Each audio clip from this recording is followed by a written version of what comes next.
အားလုံးပဲမင်္ဂလာပါခင်ဗျာရေလျောင်း blog ကနေပြန်လဲကြိုဆိုလိုက်ပါတယ်ဗျဒီနေ့ကျွန်တော်တင်ပေးမယ့်အကြောင်းအရာလေးကတော့ Facebook ကနေပတ်စံရှာခြင်းလို့ပဲဖြစ်ဖြစ်ဒါမှမဟုတ်ရင်ကိုယ့်ရဲ့ကုန်ပစ္စည်းတွေလုပ်ငန်းတွေအတွက်ပဲဖြစ်ဖြစ်ကျွန်တော်တို့ Facebook page ထောင်ခြင်းတဲ့မိတ်ဆွေတွေအတွက် Facebook page ကိုစနစ်တကျထောင်မထောင်နည်းကိုအသေးစိတ်အစားဆုံးရှင်းပြပေးသွားမှာဖြစ်ပါတယ်ခင်ဗျာအခုနောက်ပိုင်းမှာဆိုရင်ကျွန်တော်ကိုယ်ပိုင် contact တွေ fan တီးပြီးတော့ပဲဖြစ်ဖြစ်ဒီ Facebook မှာပတ်စံရှာခြင်းတဲ့သူတွေအတွက်လည်းဒီနီလန်းလေးကိုသုံးပြီးတော့ကျွန်တော် Facebook page ကိုအစားဆုံ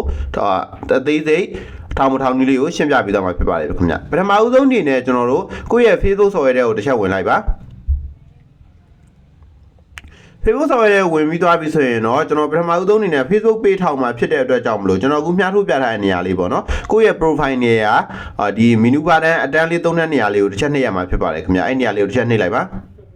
ါဒီနေရာလေးကိုရောက်ပြီဆိုရင်တော့ကျွန်တော်အောက်ကိုနည်းနည်းဆွဲလိုက်ပါအောက်ကိုနည်းနည်းဆွဲလိုက်ရင်ဒီနေရာမှာကျွန်တော်ဒီ shortcut ကလေးရှိရပေါ့နော် Facebook ရဲ့ setting လေးတွေကိုအလွယ်တကူနေနဲ့သုံးလို့ရတဲ့ shortcut ကလေးပေါ့နော်ကျွန်တော်အခု၄တော့ဝိုင်းပြပေးထားတဲ့နေရာလေးပေါ့နော်ဒီနေရာမှာ page ဆိုတာလေးကိုတွေ့အောင်ရှာလိုက်ပေါ့နော်အကယ်၍တချို့ Facebook အကောင့်တွေမှာကြတော့ကျွန်တော်အခုကျွန်တော်ရဲ့အကောင့်မှာဖြစ်နေတယ်လို့မျိုးပဲကျွန်တော် page ဆိုတာလေးမပေါ်တာမျိုးဖြစ်နေတတ်တယ်ပေါ့နော်အဲ့လိုမျိုးဖြစ်နေရဆိုရင်ဒီအောက်မှာရှိရဲ့ Seymour ဆိုတဲ့ click လေးကိုတစ်ချက်နှိပ်ပေးရမှာဖြစ်ပါတယ်ခင်ဗျဒါလေးကိုတစ်ချက်နှိပ်ပေးလိုက်ပ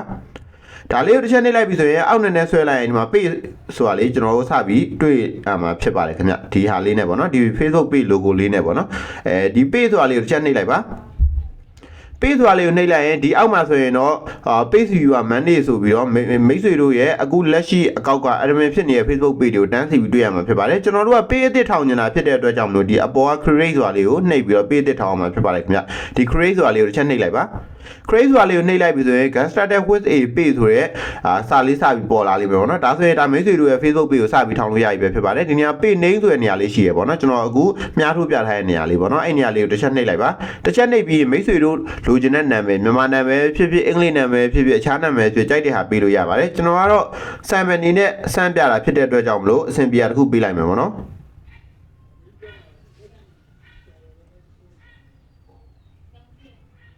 ်ဒီလိုမျိုးလေးပေးလိုက်မယ်ဗျာအဆင်ပြေရလေးနော်ရဲလင်းအောင်2026 welcome ဆိုပြီးကျွန်တော်ပေးလိုက်မယ်ပေါ့နော်မိတ်ဆွေတို့အဆင်ပြေတဲ့ name ကိုဒီနေရာမြန်မာမလိုပဲဖြစ်ဖြစ်အင်္ဂလိပ်လိုဖြစ်အဆင်ပြေတဲ့ name တစ်ခုကိုဒီနေရာမှာဒီလိုမျိုးရေးပေးလိုက်ပါပြီးပြီဆိုတာနဲ့ဒီအောက်မှာရှိတဲ့ name ဆိုတဲ့ cloud လေးကိုနှိပ်ပြီးတော့ကျွန်တော်ရှေ့ကိုဆက်သွားမှာဖြစ်ပါတယ်ဗျဒါကြောင့်မို့ဒီ name ကိုနှိပ်လိုက်ပါနိုင်ကိုနှိပ်ပြရတယ်ကျွန်တော်ကို Facebook page ရဲ့အရန်အရေးကြီးတဲ့အပိုင်းတစ်ပိုင်းကိုရောက်လာပြီပေါ့နော် catalogology ရွေးတဲ့အပိုင်းမှာဒီ catalogology ကနောက်ပိုင်းမှာပြန်ပြီးတော့ချိန်လို့ရတယ်ပေါ့နော်နောက်ပိုင်းမှာချိန်လို့ရတာတော့ပြောရမယ်ဆိုရင် Facebook page တစ်ခုလုံးရဲ့ system အားလုံးအကုန်လုံးပြန်ချိန်လို့ရပါတယ်ကျွန်တော် name တွေပဲဖြစ်ဖြစ် user name တွေပဲဖြစ်ဖြစ် catalogology တွေပဲဖြစ်ဖြစ်အခြား information တွေပဲဖြစ်အကုန်လုံးကိုချိန်လို့ရတယ်ဒါပေမဲ့ကျွန်တော် Facebook page စထောင်နေတာဒါပြန်မချိန်ချင်ဘူးဆိုရင်ကျွန်တော်အခုရွေးပြတဲ့အဆင့်လေးတွေကိုတစ်ဆင့်ချင်းစီသေချာလုပ်ပေးသွားဖို့လိုအပ်ပါတယ်catalogology ဆိုတာကတော့ပထမဦးဆုံးစိတ်ကြိုက်တာရွေးလိုက်လို့ရတယ်အလွယ်တကူဒါပေမဲ့အဲ့လိုမရွေးခင်ဒီ catalogology ကဘာတွေအသုံးဝင်တာလဲဆိုတော့ကျွန်တော်အကျဉ်းအမြင်လေးရှင်းပြပေးမယ် catalogology ဆိုတာကတော့မိတ်ဆွေတို့ရဲ့ Facebook page နဲ့သက်ဆိုင်တဲ့အမျိုးအစားပေါ့နော်ဥပမာမိတ်ဆွေတို့ကgaming video တွေတင်ပြီးတော့တင်မဲ့ Facebook page ထောင်နေတာဆိုရင်ဒီနေရာမှာ gaming နဲ့ပတ်သက်တဲ့ဒါမှမဟုတ် video နဲ့ပတ်သက်တဲ့ catalogology မျိုးစားကိုရွေးပြရမှာဖြစ်ပါတယ်ဒါမှသာလျှင် Facebook ကနေပြီးတော့ဒီ game အကြောင်းတွေ video ဒီ highlight video တွေကိုစိတ်ဝင်စားတဲ့သူတွေကိုမိတ်ဆွေရဲ့ Facebook page ကို suggestion အနေနဲ့ပြပေးမှာပဲဖြစ်ပါတယ်ဒါဆိုရင်မိတ်ဆွေရဲ့ page ကတာမန်ထက်ပို့ပြီးတော့ view တွေ engagement တွေ like တွေ share တွေပို့ပြီးတော့ကောင်းလာမှာဖြစ်ပါတယ်ဒါကြောင့်မလို့ဒီနေရာမှာ catalogology ဆိုတဲ့နေရာမှာအရန်ကိုအရေးကြီးပါတယ်ဥပမာအဖြစ်ပြောရမယ်ဆိုရင်မိတ်ဆွေက online shop တခုအတွက် Facebook page ထောင်တာဆိုရင်ဒီနေရာမှာ online shop နဲ့ပတ်သက်တာဒါမှမဟုတ် shopping နဲ့ပတ်သက်တဲ့ catalogology ရွေးပြရမှာဖြစ်ပါတယ်စိတ်တိုင်းကြ catalogology ကိုဒီနေရာမှာရှားသွားမှာရေးရှာပြီးရေးလို့ရပါတယ်ကျွန်တော်ကတော့sample အနေနဲ့ပြတော့ video ဆိုပြီးရေးရှာလိုက်မယ် video နဲ့ပတ်သက်ပြီးတော့ကျွန်တော်ဘာရှိလဲဆိုရင် video game ရှိတယ် video game designer ရှိတယ် video game programmer တွေရှိရပေါ့နော်ဒီလိုမျိုးပေါ့နော်ဒါမှမဟုတ်ကျွန်တော်က online shop နဲ့ပတ်သက်တာဆိုရင် SAOB shop ဆိုပြီးရေးရှာလိုက်ပေါ့နော်shopping ရှိရ shopping service ရှိရ shopping mall ရှိရပေါ့နော်ဒီလိုစိတ်တိုင်းကြရွေးပါကျွန်တော်ကတော့ sample အနေနဲ့ပြပေးရဖြစ်တဲ့အတွက်ကြောင့်လို့ဒီနေရာမှာ personal blog ကိုပဲကျွန်တော်လွယ်ကူရွေးလိုက်မှာပေါ့နော် catalogology ကတစ်မျိုးထပ်ပို့ပြီးရွေးလို့ရတယ်ဒါပေမဲ့အကောင်းဆုံးကတော့တစ်မျိုးပဲရွေးတာတော့ပိုကောင်းတယ်ပေါ့နော်ဒီနေရာမှာမိတ်ဆွေတို့ရဲ့ Facebook page ကိုဒီ review တွေပါတယ်ပွင့်နေတာမျိုးတွေပါတယ် review ဆိုတာသူများနေ feedback service အနေနဲ့ပေါ့နော်အဲ့လိုမျိုးရေးလို့ရစေချင်တာမျိုးတွေပါတယ်ဖြစ်စေချင်တယ်ပေါ့နော် review ရေးလို့ရစေချင်တယ်ဆိုရင်တော့ business service ကိုထားပေးရပါမယ်တချို့ဒီ catalogology မှာဘာပဲရွေးဒီ review ရေးတဲ့တက်ကပွင့်မြင်မယ်တချို့ page တွေမှာမပွင့်ပါဘူးအဲ့လိုမပွင့်ဘူးဆိုရင်ဒီ catalogology ဆိုတဲ့နေရာမှာကျွန်တော် business service ဆိုတာလေးကိုရွေးပြရမှာပါကျွန်တော် sample ပြပေးပါမယ် BUSI NESF ပေါ့နော်မှာ business service ဆိုတာလေးရှိပါတယ်ဒီ business service လေးပါထည့်ပြီးရွေးပေးလိုက်ပါဒါဆိုရင်တော့ဒါ review တက်ပါပွင့်သွားမှာဖြစ်ပါတယ်ဗျစိတ်တိုင်းကြ catalology တွေကိုကိုပေးနဲ့ကိုယ့်ရဲ့လုပ်ငန်းမျိုးစားကိုတင်မဲ့ဗီဒီယိုတွေပို့တွေနဲ့သက်ဆိုင်တာကိုရွေးပါဒါနောက်ပိုင်းမှာပြန်ချင်းရင်လည်းချင်းလို့ရရတယ်ပေါ့နော်စိတ်တိုင်းကြဒီ catalology မျိုးစားရွေးပြီးပြီဆိုရင်တော့ကျွန်တော်ဒီအောက်မှာရှိရဲ့ဒီ create ဆိုတဲ့အပြောင် clock လေးနှိပ်ပြီးရှေ့ဆက်သွားမှာဖြစ်ပါတယ်ဗျအဲ create ကိုတစ်ချက်နှိပ်လိုက်ပါcreate ကိုနှိပ်ပြီးကျွန်တော်ခဏဆောင်ပါနော်တခါတရံကြရင် Facebook ဘက်ကနေ error ဖြစ်တာပဲဖြစ်ဖြစ်မိတ်ဆွေရဲ့အကောင့်က error ဖြစ်တာပဲဖြစ်ဖြစ်ဒီလိုမျိုး error တစ်ခုကြုံတဲ့အဆင့်ပါဆိုရင်ဒီခုနက create နေတဲ့နေရာမှာရှေ့ကိုဆက်သွားလို့မရမျိုးဖြစ်တတ်ပါတယ်ဒီလိုမျိုးဖြစ်တယ်ဆိုရင်လည်းအကြောင်းမရှိဘူးကျွန်တော်တို့အချိန်တစ်နိုင်နှစ်နိုင်လောက်နေတော့မှပေးပြန်ထောင်ကြည့်တာမျိုးဒါမှမဟုတ်ရင်အခြား Facebook ကောက်တစ်ကောက်နဲ့ပေးထောင်ကြည့်ရမျိုးဒီမျိုးလုပ်ကြည့်ပါဒါကိုယ့်ရဲ့လောက်တာမှားရင်းလို့မဟုတ်ဘူးပေါ့နော် Facebook ရဲ့ error ဒါမှမဟုတ်မိတ်ဆွေရဲ့အကောင့် error ကြောင့်လည်းဖြစ်တတ်ပါတယ်ဗျဒီအဆင့်ကိုရောက်သွားပြီဆိုရင်တော့ကျွန်တော်ဒီအပေါ်ဆုံးမှာ January ပေါ့နော် January ဆိုတဲ့ဒီအောက်မှာကျွန်တော် bio ဆိုတာလေးရှိပါတယ်ဗျဒီ bio ဆိုတဲ့အဆင့်လေးကလည်းကိုယ့်ရဲ့ page အတွက်အရန်ကိုရေးကြည့်ပါတယ် bio ဆိုတာကတော့ဗာလဲဆိုရင်မိတ်ဆွေတို့ရေးတဲ့စာသားတစ်ခုကိုရေးထည့်ထားတာပေါ့နော်မိတ်ဆွေတို့ရဲ့ Facebook page ကိုတယောက်ယောက်ကဝင်ကြည့်လိုက်ပြီဆိုတာနဲ့ bio ဆိုတဲ့စာသားလေးကကိုယ့်ရဲ့profile name ပေါ့နော်ကိုယ့်ရဲ့ page name လေးအောက်မှာထင်ထင်ရှားရှားလေးမြင်နေရမှာဖြစ်ပါတယ်တချို့ရေကြတော့အများအဖြစ်ပါရေးကြလဲဆိုရင်ဥပမာကျွန်တော်ဆိုရင်ကျွန်တော်ဒီရဲလျောင် blog ကိုနဲ့ပတ်သက်ပြီးတော့ကြော်ညာရေးပိုင်းထည့်ချင်တာဖြစ်ဖြစ်ဒီလုပ်ငန်းနဲ့ပတ်သက်ပြီးဆက်သွယ်ချင်တာပဲဖြစ် passport ဒီ QR ကျွန်တော်စပစ်ပေးတာဖြစ်တဲ့အတွက်ကြောင့်မလို့ဒီ passport QR တင်ချင်တာပဲဖြစ်ဖြစ်ကျွန်တော်ဆက်သွယ်လို့ရမယ့် Telegram အကောင့်လေးကိုကျွန်တော်ဆက်သွယ်ရ Telegram အကောင့်ဆိုပြီးထည့်ပေးထားရပါတော့ဒါမှမဟုတ်မိတ်ဆွေတို့ကကိုယ့်ရဲ့လုပ်ငန်းကိုဒါဖုန်းနံပါတ်ကိုအဓိကပြချင်တာဆိုရင်မဆက်သွယ်ရဖုန်းနံပါတ်ဒါမှမဟုတ်ရင်ကိုကနေ့စဉ်ဤပညာတွေမျှဝေပေးနေတဲ့ channel လေးဖြစ်ပါတယ်ဒီလိုမျိုးစိတ်တိုင်းကြစာတွေကိုရေးလို့ရပါတယ်ဗျကျွန်တော်ကတော့အဆင်ပြေတစ်ခုထည့်လိုက်မှာပေါ့နော်နေ့စဉ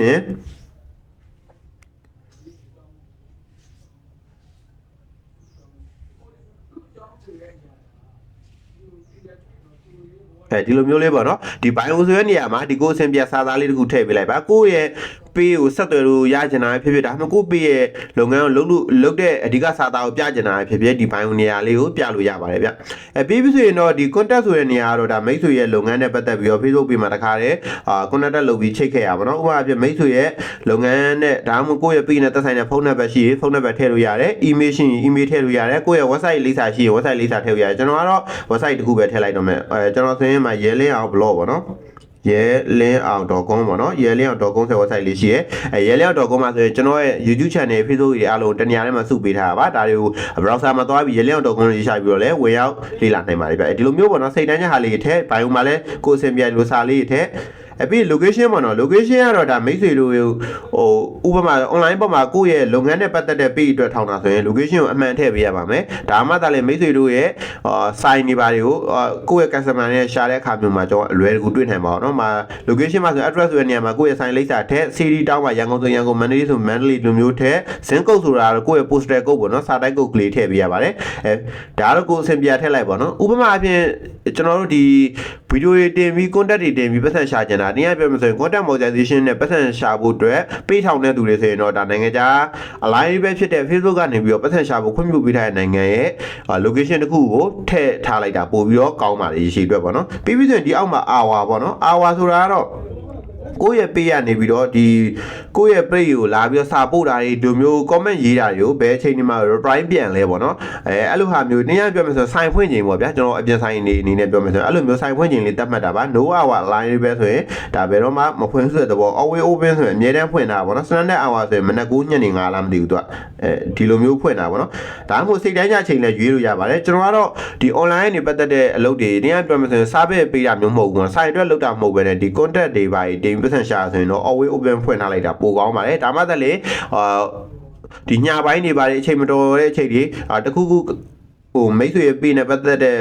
ပို့တွေဗီဒီယိုတွေရေးရှာတဲ့အခါမျိုးမှာမိတ်ဆွေရဲ့ page ကို Facebook ကနေ suggestion အနေနဲ့ပြပေးပါပေါ့နော်ရှာတဲ့သူဒါကြောင့်မို့ကျွန်တော်ကတော့ဒီ service ပေးတဲ့လုပ်မျိုးတွေမဟုတ်ဘူးဆိုရင်တော့ always open ကိုရွေးထားလိုက်တာပို့ပြီးကောင်းပါတယ်စိတ်တိုင်းကြရွေးပါရွေးပြီးဆိုရင်တော့ဒီအောက်မှာရှိတဲ့ဒီ next ဆိုတဲ့ clock လေးကိုနှိပ်ပြီးတော့ကျွန်တော်ရှေ့ကိုဆက်သွားအောင်ပါပေါ့နော်ဒီ next လေးကိုတစ်ချက်နှိပ်လိုက်ပါဗျ နေကလေးကိုနေလိုက်ပြီဆိုရင်တော့ဒါကျွန်တော် Facebook page ဖွင့်မှုအတွက်နောက်ဆုံးအဆင့်နားကိုရောက်သွားပါပြီဖွင့်တာတော်တော်ကြီးအဆင်ပြေသွားပြီလို့ပြောလို့ရတယ်ပေါ့နော်ကျွန်တော်ခုနပေးခဲ့တဲ့မှာ name လေးရသွားပြီပေါ့နော်ပြီးပြီဆိုရင်တော့ကျွန်တော်ဗာဆက်လုပ်မလဲဆိုရင်ဒီနေရာမှာကိုယ့်ရဲ့ Facebook page မှာသုံးမဲ့ profile ပုံလေးကာဗာပုံလေးတစ်ခါလေးလောက်ထားရှိရဆိုရင်ကျွန်တော်အခုအနီဝိုင်းပြထားတဲ့ကင်မရာပုံလေးတွေကိုနှိပ်ပြီးတော့ကိုယ့်ရဲ့ profile ပုံဒါမှမဟုတ်ကာဗာဖိုတိုပုံတွေကိုတစ်ခါလေးရွေးခဲ့လို့ရပါတယ်တစ်ခါလေးရွေးခဲ့ရင်လည်းပို့ပြီးတော့အဆင်ပြေပါတယ်ဘာကြောင့်အဆင်ပြေရလဲဆိုရင်သူကဒီ page မှာ requirement မဖြစ်မနေလိုအပ်တဲ့အချက်လက်တွေကိုကြည့်ပြီးတော့သူကဒီမှာ page ရဲ့ quality ကိုသူကဒီလိုအပ်သေးလားအစိမ်းအောင်ကိုဒီလိုမျိုးတွေပြပေးရဖြစ်တဲ့အတွက်ကြောင့်မလို့ဒီပုံတွေတစ်ခါရွေးခဲ့ဆိုရင်တော့ဒီအောက်ဆုံးကအတန်းလေးကဝါရောင်းတွေအစိမ်းအောင်ပြောင်းပြီးမိတ်ဆွေရဲ့ page ကအရေးချင်းနဲ့ပြည့်မီရဆိုပြီးသူကတန်းပြပေးရပါတော့ကျွန်တော်ကတော့ sample ပြပေးရဒီနေ့ပြောမှဆိုရင်ကျွန်တော်မှကြိုးလောက်ထားတဲ့ profile ပုံတွေ cover ပုံတွေမရှိပါဘူးကျွန်တော်က Facebook page စနစ်တကျထောင်မထောင်မျိုးပဲဒီဗီဒီယိုလေးကပြပေးရဖြစ်တဲ့အတွက်ကြောင့်မလို့ကျွန်တော်ကဒီအဆင့်ကိုကြော်လိုက်မယ်မိတ်ဆွေတို့ကတော့လုပ်ငန်းအတွက်ပဲဖြစ်ဖြစ်ဒီဗီဒီယိုပို့တွေတင်ပတ်စံရှာဖို့အတွက်ပဲဖြစ်ဖြစ်ပေးထောင်တာဆိုရင်တော့ကိုယ့်ရဲ့ logo တွေ cover photo တွေကိုတစ်ခါလေးထည့်ထားလိုက်တာပို့ပြီးကောင်းပါတယ်နောက်မှထည့်လဲရအောင်ရတယ်ပေါ့နော်ပြီးပြီဆိုရင်တော့ကျွန်တော်ဒီအဆင့်မှာ next ဆိုတာလေးကိုနှိပ်ပြီးတော့ရှေ့ကိုဆက်သွားမှာဖြစ်ပါတယ်ဒါကြောင့်မို့ကျွန်တော် next ကိုတစ်ချက်နှိပ်ပေးလိုက်ပါခင်ဗျနေကိုနှိပ်လိုက်ပြီဆိုရင်တော့ကျွန်တော်တို့ရဲ့ဒီ Facebook account မှာ friend ဖြစ်နေတဲ့သူတွေကို invite လုပ်မလားပေါ့နော် invite လုပ်မလားဆိုပြီးတော့ကျွန်တော်လာမေးရပါဒီနေရာမှာ select all ရွေးပြီးတော့ invite လုပ်လိုက်မယ်ဆိုရင်မိတ်ဆွေရဲ့ account ထဲမှာရှိမြတ်သူ friend တွေအကုန်လုံးကို invite သွားလုပ်မှာဖြစ်ပါတယ်ကျွန်တော်ကတော့ invite တော့မလုပ်ပါဘူးကိုယ့်ရဲ့ account ထဲသူတွေလည်းအောင်နောက်တယ်ပေါ့နော်ဒီ invite လုပ်တာကတော့တော်များများတော့လာလုပ်ကြတယ်ဒါပေမဲ့ကျွန်တော်ကတော့ဘယ်တော့မှမလုပ်ပါဘူး invite လုပ်တယ်ဆိုတော့ကိုယ့်ရဲ့ account ထဲသူတွေကို like ကိုယ့်ရဲ့ page ကို like လုပ်ခိုင်းမှုအတွက်invite လုပ်တာပေါ့နော်တော်တော်အောင်နောက်ပါတယ်တခါကျရင် notification တက်လာအဆင်မပြေဘူးဒါကြောင့်ကျွန်တော်တော့မလုပ်ဘူးနှိပ်ကိုပဲနှိပ်လိုက်မယ်မိတ်ဆွေတို့ကကိုရင်းနှီးတဲ့သူတွေကို live လုပ်စီခြင်းတဲ့သူတွေနေရာမှာတယောက်ချင်းပဲဖြစ်အကုန်လုံးပဲဖြစ်ရွေးပြီးတော့ကျွန်တော် invite လုပ်ခိုင်းလို့ရပါတယ်ပြီးပြီဆိုရင်တော့နှိပ်ကိုနှိပ်ပြီးရှေ့ဆက်သွားမှာဖြစ်ပါတယ်ဗျနှိပ်ကိုနှိပ်လိုက်ပါဒီအဆင့်မှာတော့ထွေထူးထူးမရှိဘူးကျွန်တော်တို့ဒီ done လေးကိုတစ်ချက်နှိပ်လိုက်အောင်မယ်ဒါဆိုရင်တော့ Facebook page တခုအောင်မြင်စွာဖွင့်လို့ပြီးသွားပြီပဲဖြစ်ပါတယ်ဒီ Facebook page မှာကျွန်တော်တို့နောက်ထပ်ထပ်ထည့်ရမယ့်အဆင့်လေးတော့ရှိသေးတယ် user name တွေပြီးတော့နောက်ထပ်ဒီ info လေးတွေပေါ့နော်အဲ့ဟာလေးထပ်ထည့်ရမယ်အဲ့ဟာလေးထည့်ရလဲရမ်းလွယ်သွားပြီကျွန်တော်တို့မှာ page အနေနဲ့ပြီးသွားပြီပေါ့နော်ကိုယ့်ရဲ့ page ကနေအကောက်ကိုပြန်ချင်းနေတယ်ဆိုရင်လည်းလွယ်တယ်ကျွန်တော်တို့ဒီတောင်းမှရှိရဲ့ဒီမြားပုံစံလေးပေါ့နော်ကျွန်တော်အခုမြားထိုးပြထားတဲ့နေရာလေးပေါ့နော်အဲ့ဒီမြားလေးကိုတစ်ချက်နှိပ်ပြီးတော့မှ page နဲ့အကောက်ကြိုက်တာကိုတစ်ချက်နှိပ်ပြီးရွေးလိုက်လို့ရပါတယ်ကိုယ့်ရဲ့ page မှာလိုအပ်တဲ့ information တွေကိုဖြည့်ချင်တာတို့ဘာလို့ဆိုရင်ကျွန်တော်ဒီအောက်မှာရှိရဲ့ဒီ setting in privacy ဆိုတဲ့နေရာလေးကိုဆက်သွားပြီးတော့အဲ့ထဲမှာ user name တွေဘာတွေကိုထပ်ပြီးဖြည့်ပေးရမှာဖြစ်ပါတယ်ဒီအဆင့်တွေကိုတော့ကျွန်တော်နောက်ထပ်ဗီဒီယိုလေးတစ်ပုဒ်အနေနဲ့ထပ်ပြီးတော့တင်ပေးပါမယ်ဗီဒီယိုရမ်းရှည်သွားမှာဆိုတဲ့အတွက်ကြောင့်မလို့ပါဒီနေ့ဗီဒီယိုလေးကတော့ Facebook page တစ်ခုကိုစနစ်တကျထောင်နေပါနောက်ထပ် Facebook page နဲ့ပတ်သက်ပြီး user name ထည့်နေပါတယ်ကိုကျွန်တော်ရဲ့ YouTube channel မှာရောကျွန်တော်ရဲ့ရေလျံ blogger Facebook page မှာရောဆက်ပြီးတော့တင်ပေးသွားပါမယ်ဗီဒီယိုလေးကိုအဆုံးထိရှုပေးကြတဲ့အတွက်တူးချင်းတွေကိုအထူးပဲကျေးဇူးတင်ရှိပါတယ်ခင်ဗျာ